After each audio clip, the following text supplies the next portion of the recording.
انہوں نے اپنے سالار اعلیٰ کو گھوڑے پر سوار اپنے درمیان گھومتے پھرتے دیکھا تو سب اٹھ کھڑے ہوئے۔ خالد رضی اللہ تعالیٰ عنہ نے زبان سے کچھ بھی نہ کہا، وہ ہر ایک کی طرف دیکھتے اور مسکراتے تھے۔ ان کی خود اور ذرہ دیکھ کر اور ان کے ہاتھوں میں رسول اللہ صلی اللہ علیہ وسلم کا پرچم دیکھ کر مجاہدین سمجھ گئے کہ ان کے سالار اعلیٰ چلنے کو تیار ہے۔ تمام مجاہدین کسی حکم کے بغیر اٹھ کھڑے ہوئے اور اپنے اونٹوں کے بجائے گھوڑوں پر سوار ہو گئے۔ وہ جان گئے کہ اللہ کی شمشیر تھوڑی دیر کے لیے بھی نیام میں نہیں جائے گی۔ خالد رضی اللہ تعالیٰ عنہ کی جان فزا مسکراہٹ نے پورے لشکر کی تکن دور کر دی۔ لشکر چلنے کے لیے تیار ہو گیا۔ ولید کے بیٹے یہ دیکھ، ایک آدمی پرجوش لہجے میں کہتا اور دوڑتا آ رہا تھا، یہ دیکھ ولید کے بیٹے، اللہ نے میری بینائی مجھے لوٹا دی ہے، میں دیکھ سکتا ہوں، میں تجھے دیکھ رہا ہوں، بے شک اللہ ایمان والوں پر کرم کرتا ہے۔ کسی نے بلند آواز سے کہا، اللہ رحیم و کریم ہے۔ کسی اور نے نعرہ لگایا، یہ تھا رافع بن عمیرہ جس نے اس لشکر کی رہنمائی اس خطرناک صحرا میں کی تھی۔ وہ آشوب چشم کا مریض تھا، ریت کی چمک اور تپش سے اس کی بینائی ختم ہو گئی تھی، لیکن جسم میں تپش کا پانی گیا اور آنکھوں میں پانی کی پینٹیں پڑے تو رافع کی بینائی واپس آ گئی۔ خالد رضی اللہ تعالیٰ عنہ کو اس کی بہت زیادہ خوشی ہوئی، جس کی ایک وجہ یہ تھی کہ ان کے لشکر کا رہنما اور میدان جنگ کا شاہ سوار ہمیشہ کے لیے اندھا نہیں ہو گیا تھا، اور دوسری وجہ یہ تھی کہ رافع بن عمیرہ خالد رضی اللہ تعالیٰ عنہ کا داماد تھا۔ مجاہدین بغیر آرام کیے اپنی اگلی منزل کو جا رہے تھے۔ اب ان کا سفر سہل تھا، لیکن اس دشمن پر فتح سہل نظر نہیں آتی تھی جن سے لڑنے وہ جا رہے تھے۔ وہ دشمن بہت طاقتور تھا، اس کے وہاں قلعے تھے، وہ اس کی زمین اور اس کا مالک تھا۔ مسلمان کھلے میدان میں تھے اور اپنے مستقر سے سینکڑوں میل دور تھے۔ انہیں اپنے لیے اور اپنے جانوروں کے لیے خوراک کا خود ہی انتظام کرنا تھا، اور ان کے لیے یہ بہت بڑا مسئلہ تھا سکتا تھا۔ وہ ہم میں سے کوئی بھی نہیں دیکھ سکتا، کیا ہم بھٹک گئے ہیں؟ مورخ واقدی اور طبری نے لکھا ہے کہ رافع بن عمیرہ کی بینائی ختم ہو گئی تھی، اس نے ذہن میں کچھ حساب رکھا ہوا تھا۔ ان دونوں مورخوں نے اس کے صحیح الفاظ اپنی تحریروں میں نقل کیے ہیں۔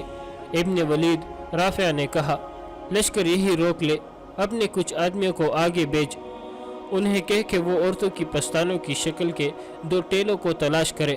خالد رضی اللہ تعالیٰ عنہ نے کچھ آدمیوں کو آگے بھیج دیا۔ یہ آدمی جلدی ہی واپس آ گئے اور انہوں نے بتایا کہ وہ 2 ٹیلے دیکھ آئے ہیں۔ رافع نے خالد رضی اللہ تعالیٰ عنہ سے کہا کہ اللہ کے کرم سے وہ صحیح راستے پر جا رہے ہیں، لشکر کو آگے لے چلو۔ ابن ولید رافع بن عمیرہ نے کہا، اب اپنے آدمیوں سے کہے کہ ایک درخت کو ڈھونڈے جس پر کانٹے ہی کانٹے ہوں گے، اور وہ کوئی اونچا درخت نہیں ہوگا، وہ دور سے اس طرح نظر آئے گا جیسے کوئی آدمی بیٹھا ہوا ہے۔ یہ درخت ان دونوں ٹیلوں کے درمیان ہوگا۔ آدمی گھوم پھر کر واپس آ گئے اور انہوں نے یہ جانکاری بھی سنائی کہ انہوں نے ٹیلوں کے درمیان ارد گرد بلکہ دور دور تک کوئی ایسا درخت نہیں دیکھا۔ رافع بن عمیرہ نے کہا، سمجھ لو کہ ہم سب مر گئے ہیں۔ اس نے کچھ سوچ کر اور قدرے جنجلا کر کہا، ایک بار پھر جاؤ، درخت مل جائے گا، ریت کے اندر ڈھونڈو۔ آدمی پھر گئے، برچہ اور تلواریں ریت میں مار مار کر مطلوبہ درخت کو کھوجنے لگے۔ ایک جگہ انہیں ریت کے ڈیرے نظر آئی، ریت ہٹائی تو وہاں ایک درخت کا ٹن منڈ سا تنا ظاہر ہوا۔ یہ خاردار درخت تھا، اکاڑ دو اس درخت کو، رافع نے کہا، اور اس جگہ سے زمین کھودو۔ زمین اتنی زیادہ نہیں کھودی گئی تھی، لیکن پانی امٹ پڑا اور ندی کی طرح بہنے لگا۔ اس گڑھے کو کھود کر کھلا کرتے چلے گئے، حتیٰ کہ یہ ایک وسیع تالاب بن گیا۔ لشکر کے مجاہدین اس پانی پر ٹوٹ پڑے۔ واقدی لکھتا ہے کہ یہ پانی اتنا زیادہ تھا کہ اتنے بڑے لشکر نے پیا، پھر اونٹوں اور گھوڑوں نے پیا، تب بھی یہ امٹتا رہا۔ مجاہدین نے مشکیزیں بھر لیے، تب انہیں خیال آیا کہ معلوم نہیں ان کے کتنے ساتھی پیچھے رہ گئے ہیں۔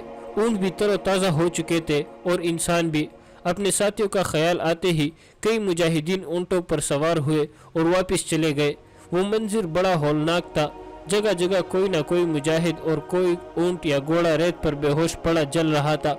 مجاہدین نے ان کے منہ میں پانی ڈالا اور انہیں اپنے ساتھ لے آئے۔ بعض مجاہدین شہید ہو چکے تھے، انہیں ان کے ساتھیوں نے وہی دفن کر دیا۔ ابن عمیرہ خالد رضی اللہ تعالیٰ عنہ نے رافع بن عمیرہ کو گلے سے لگا کر کہا، تو نے لشکر کو بچا لیا، اللہ نے لشکر کو بچایا ہے ابن ولید۔ رافع نے کہا میں اس چشمے پر صرف ایک بار آیا تھا اور یہ 30 سال پہلے کا واقعہ ہے۔ میں اس وقت کم سن لڑکا تھا اور میرا باپ مجھے اپنے ساتھ لایا تھا۔ اس چشمے کو اب ریت نے چھپا لیا تھا، لیکن مجھے یقین تھا کہ یہ چشمہ موجود ہے۔ یہ اللہ کا خاص کرم ہے کہ چشمہ موجود تھا۔ ان مجاہدین کی مہم اس سفر پر ختم نہیں ہو گئی تھی۔ یہ تو آزمائش کی ایک کڑی تھی جس میں سے وہ گزر آئے تھے۔ ان کا اصل امتحان ابھی باقی تھا۔ شام کی سرحد تک پہنچنے کے لیے ابھی 2 منزلیں باقی تھی، لیکن وہ کٹن نہیں تھی۔ اصل مشکل یہ تھی کہ وہ رومی ان کے مقابلے کے لیے اور انہیں شام کی سرحدوں سے دور ہی ختم کرنے کے لیے اتنی زیادہ فوج اکٹھی کر رہے تھے جس کے مقابلے میں مسلمانوں کی یہ نفری کوئی حیثیت ہی نہیں رکھتی تھی۔ اسلامی فوج کی نفری تو پہلے ہی کم تھی اور خالد رضی اللہ تعالیٰ عنہ 9000 نفری کے جو کمک لے کر گئے تھے اس کے ہر فرد کو بالکل خشک اور ناقابل برداشت حد سے بھی زیادہ گرم صحرا نے 5 دنوں میں چوس لیا تھا۔ ان کے جسموں میں دم ختم ہو چکا تھا۔ ان میں کچھ تو شہید ہو گئے تھے اور کچھ ایسے تھے جن پر صحرا نے بہت برا اثر کیا تھا۔ وہ 8-10 دنوں کے لیے بیکار ہو گئے تھے۔ باقی نفری کو بھی 2-3 دن آرام کی ضرورت تھی، لیکن احوال و قوائف ایسے تھے کہ انہیں آرام کی مہلت نہیں مل سکتی تھی۔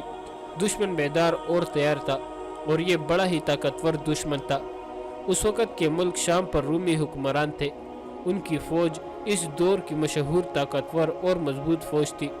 اس دور میں 2 ہی شاہی فوجیں مشہور تھی، ایک فارس کی فوج اور دوسری رومیوں کی۔ دور دور تک ان دونوں فوجوں کی داغ بیٹھی ہوئی تھی۔ نفری زیادہ ہونے کے علاوہ ان کے ہتھیار برتر تھے۔ روم کی فوج کے متعلق تاریخ نویسوں نے لکھا ہے کہ جس راستے سے گزرتی تھی اس راستے کی بستیاں خالی ہو جاتی تھی۔ فارس کی جنگی طاقت کو تو مسلمانوں نے بڑی توڑی نفری سے ختم کر دیا تھا اور عراق کے بے شمار علاقے پر قبضہ کر لیا تھا۔ اب مسلمان دوسری بڑی جنگی طاقت کو للکار رہے تھے۔ رومی اکیلے نہیں تھے، ان کا اتحادی غسان کا بڑا ہی طاقتور قبیلہ تھا۔ رومی جب ان علاقوں میں آئے تو غسان واحد قبیلہ تھا جس نے رومیوں کا مقابلہ کیا تھا۔ یہ مقابلہ چند دنوں یا مہینوں پر ختم نہیں ہو گیا تھا، بلکہ غسانی بڑی لمبی مدت تک لڑتے رہے تھے۔ رومیوں نے شام کے وسیع علاقے پر قبضہ کر لیا تو بھی غسان لڑتے رہے۔ وہ رومی فوج کی سرحدی چوکیوں پر شبخون مارتے تھے اور کبھی رومیوں کے مقبوضہ علاقے میں دور اندر جا کر بھی حملے کرتے تھے۔ غسانی اور رومیوں کی یہ جنگ نسل بعد نسل چلتی رہی۔ آخر رومیوں کو تسلیم کرنا پڑا کہ غسانی ایک قبیلہ نہیں قوم ہے اور انہیں تیغ نہیں کیا جا سکتا۔ چنانچہ رومیوں نے غسانیوں کی الگ قوم حیثیت تسلیم کر لی اور انہیں شام کا کچھ علاقہ دے کر انہیں اس طرح کی خود مختاری دے دی کہ ان کا اپنا بادشاہ ہوگا اور وہ کسی حد تک روم کے بادشاہ کے ماتحت ہوگا۔ یہ بڑا پرانا واقعہ ہے۔ وقت گزرنے کے ساتھ غسانی قبیلہ ایسی صورت اختیار کر گیا کہ اس کے شاہی خاندان کو روم کا شاہی خاندان سمجھا جانے لگا۔ آج کے اردن اور جنوبی شام پر غسانیوں کی حکمرانی تھی۔ یہ بھی رومیوں کی طرح ایک بادشاہی تھی جس کی فوج منظم اور طاقتور تھی اور اسے ہتھیاروں کے معاملے میں بھی برتری حاصل تھی۔ اس بادشاہی کا پایا تخت بصرہ تھا۔ مسلمان رومیوں اور غسانیوں کو للکار کر بہت بڑا خطرہ مول لے رہے تھے۔ جنگ کا یہ دستور ہے کہ حملہ آور فوج کی نفری اس ملک کی فوج سے 3 گنا ہو تو دگنی ضرور ہونی چاہیے، کیونکہ جس فوج پر حملہ کیا جاتا ہے وہ قلعہ بند ہوتی ہے اور وہ تازہ دم بھی ہوتی ہے۔ حملہ آور فوج بڑا لمبا سفر کر کے آتی ہے، اس لیے وہ تازہ دم نہیں ہوتی۔ جس فوج پر حملہ کیا جاتا ہے وہ اپنے ملک میں ہوتی ہے جہاں اسے رسد اور کمک کی سہولت موجود ہوتی ہے۔ اس کے مقابلے میں حملہ آور فوج اس سہولت سے محروم ہوتی ہے۔ وہاں کا بچہ حملہ آور فوج کا دشمن ہوتا ہے۔ مسلمان جب شام پر حملہ کرنے گئے تو ان کی نفری 34,000 تھی۔ 28,000 پہلے وہاں موجود تھی اور کم و بیش 9,000 خالد رضی اللہ تعالیٰ عنہ لے کر گئے تھے۔ یہ 9,000 مجاہدین فوری طور پر لڑنے کے قابل نہیں تھے۔ جس ملک پر وہ حملہ کرنے گئے تھے وہاں کم و بیش 1.5 لاکھ نفری کی تازہ دم فوج موجود تھی اور مقابلے کے لیے بالکل تیار۔ 5 دنوں کی بھیانک سفر کے بعد جب مجاہدین نے چشمے سے پانی پی لیا، کھانا بھی کھا لیا، تو ان پر غنودگی کا طاری ہونا قدرتی تھا۔ انہیں توقع تھی کہ انہیں کچھ دیر آرام کی مہلت ملے گی۔ آرام ان کا حق بھی تھا، لیکن اپنے سالار اعلیٰ خالد رضی اللہ تعالیٰ عنہ کو دیکھا۔ خالد رضی اللہ تعالیٰ عنہ اب ان کے بجائے اپنے گھوڑے پر سوار تھے۔ اس کا مطلب یہ تھا کہ ایک لمحے کا بھی آرام نہیں ملے گا۔ مورخ واقدی نے لکھا ہے کہ خالد رضی اللہ تعالیٰ عنہ نے ہلکی سی زرہ پہن رکھی تھی۔ انہوں نے یہ زرہ اس چشمے پر آ کر پہنی تھی۔ زرہ مسلمہ کذاب کی تھی۔ خالد رضی اللہ تعالیٰ عنہ نے جب اسے شکست دی تھی تو اس کی زرہ اتروا کر اپنے پاس رکھ لی تھی۔ یہ ارتدار پر فتح حاصل کرنے کی یادگار تھی۔ اس فتح کی ایک نشانی اور بھی خالد رضی اللہ تعالیٰ عنہ کے پاس تھی، یہ تلوار تھی۔ یہ بھی مسلمہ کذاب کی ہی تھی۔ خالد رضی اللہ تعالیٰ عنہ نے وہی تلوار کمر سے باندھ رکھی تھی۔ واقدی کے مطابق خالد رضی اللہ تعالیٰ عنہ کے سر پر زنجیروں والی خود تھی اور خود پر انہوں نے عمامہ باندھا ہوا تھا۔ عمامہ کا رنگ سرخ تھا۔ خود کی نیچے انہوں نے جو ٹوپی پہن رکھی تھی وہ بھی سرخ رنگ کی ہی تھی۔ خالد رضی اللہ تعالیٰ عنہ کے ہاتھ میں سیاہ اور سفید رنگ کا پرچم تھا، جو صرف اس لیے مقدس نہیں تھا کہ یہ قومی پرچم تھا، بلکہ اس لیے یہ پرچم ہر لڑائی میں رسول اکرم صلی اللہ علیہ وسلم اپنے ساتھ رکھتے تھے۔ اور جب آپ صلی اللہ علیہ وسلم نے خالد رضی اللہ تعالیٰ عنہ کو سیف اللہ، اللہ کی تلوار کا لقب عطا فرمایا تو اس کے ساتھ انہوں نے یہ پرچم بھی دیا تھا۔ اس پرچم کا نام عقاب تھا۔ 9000 مجاہدین میں جہاں صحابہ کرام رضی اللہ تعالیٰ عنہ بھی تھے، وہاں خالد رضی اللہ تعالیٰ عنہ کے اپنے فرزند عبد الرحمن بھی تھے، جن کی عمر 18 سال تھی، اور ان میں امیر المومنین ابو بکر رضی اللہ تعالیٰ عنہ کے نوجوان فرزند بھی تھے، ان کا نام بھی عبد الرحمن ہی تھا۔ مجاہدین کا پی کر ادھر ادھر بیٹھ گئے۔ انہوں نے اپنے سالار اعلیٰ کو گھوڑے پر سوار اپنے درمیان گھومتے پھرتے دیکھا تو سب اٹھ کھڑے ہوئے۔ خالد رضی اللہ تعالیٰ عنہ نے زبان سے کچھ بھی نہ کہا، وہ ہر ایک کی طرف دیکھتے اور مسکراتے تھے۔